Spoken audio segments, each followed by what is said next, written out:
Ladies and gentlemen, Nicole Kidman.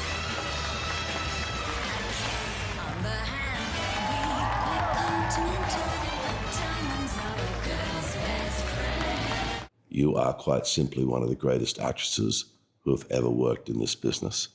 That's why everyone's here tonight. Yeah, an incredible roster of actors and Keith Urban took part in the American Film Institute's Lifetime Achievement Award tribute to Nicole Kidman. To be honest with you, when I decided to do this highlight reel of the evening, I didn't realize there's this many speeches. Which brings me to my favorite Nicole Kidman film, Dead Calm. You did amazing things for the hair conditioner and Dead Calm. I knew right from then that you were going to be like the next big always thing. And another favorite. Moulin Rouge, Dogville, Cold Mountain, Rabbit Hole, Flirting, The Interpreter, Bewitched, Australia, The Paperboy, Destroyer, Bombshell, Being the Ricardos, The Peacemaker. I'm getting out of breath, you guys. There's like 25 more. Incredible, incredible. Every bit about you is just legend. The Hours, Eyes Wide Shut. You're also a stamp. Did you know that Nicole Kidman is a stamp? Hear the name Nicole Kidman, it might be hard to imagine it's the same person who taught me the best booty blasting workout of my life.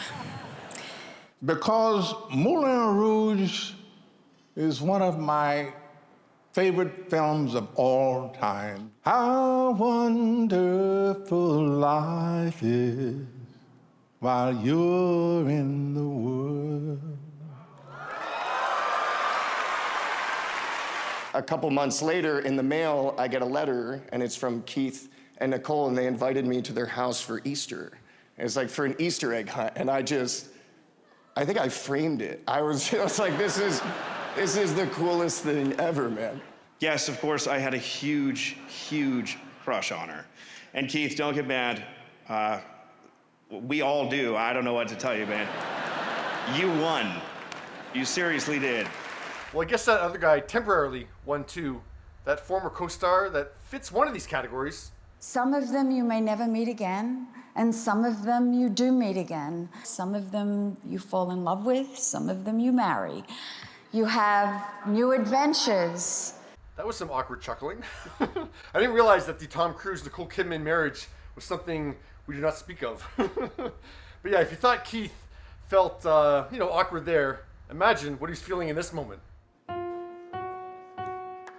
Donning the outfit that Tom Cruise wore in Eyes Wide Shut, accompanied by the score from that film, I can't even read Nicole's daughter's lips, but I have no doubt she asked her mom, "Is that Tom Cruise?" And Nicole answers without even moving her lips. That is a pro. Probably saying like, "I don't know," or "It kind of looks like it is." Just keep smiling, Keith. Keith is elated. You were expecting someone else? Ladies and gentlemen, Mike Myers. Now the current and forever Mr. Nicole Kidman, Right there is the love of my life. took to the stage himself and mostly left the jokes for the actors and recalled a very trying but ultimately triumphant test to their marriage. And barely 4 months into our marriage, my addictions that I'd done really nothing about blew our marriage to smithereens, and I went into the Betty Ford Center for 3 months. 4 months into a marriage, I'm in rehab for 3 months. Yeah, and it was Nicole who staged the intervention that got him to accept going to rehab. Nick pushed through every negative voice, I'm sure even some of her own, and she chose love. And here we are tonight, 18 years later.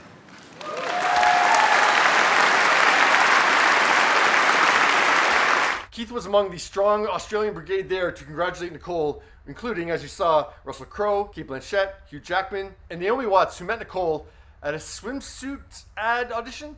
Because it turns out that two lanky, flat-chested teenage girls just didn't make it for an 80s swimsuit commercial.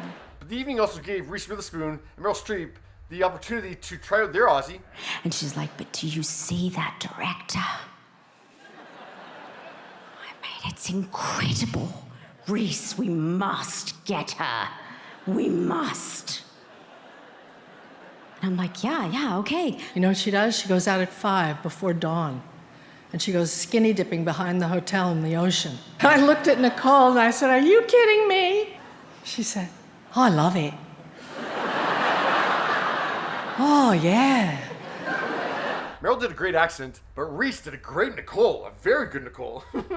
Now, Meryl was actually the one who presented the award to Nicole, but before she did, she had a little fun. And as I said before, not many people could hit this tone right, but boy, did she nail it. For me, the very, very hardest part of being incessantly called the greatest actress of my generation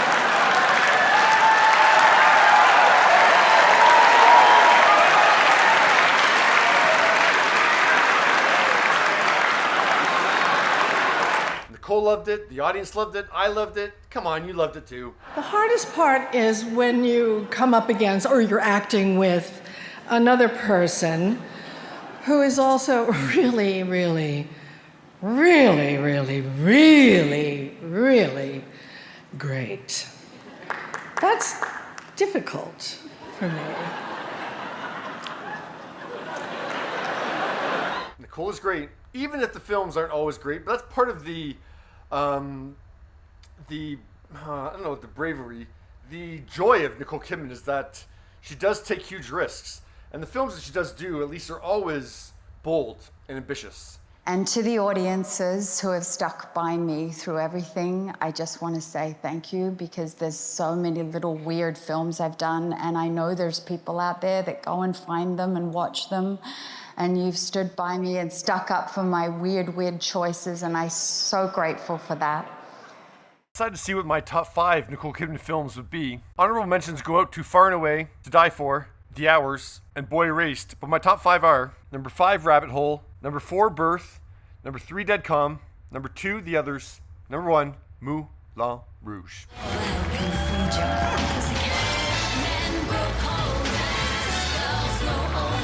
Yeah, what are your thoughts on Nicole getting the Lifetime Achievement Award at age 56? Because this happened at the beginning of June, but she turned 57 just 3 days ago on June 20th. I think it was Andy Warhol who said, make art, let others decide whether it's good or bad, and while they're deciding, just make some more. Well, that's what I do.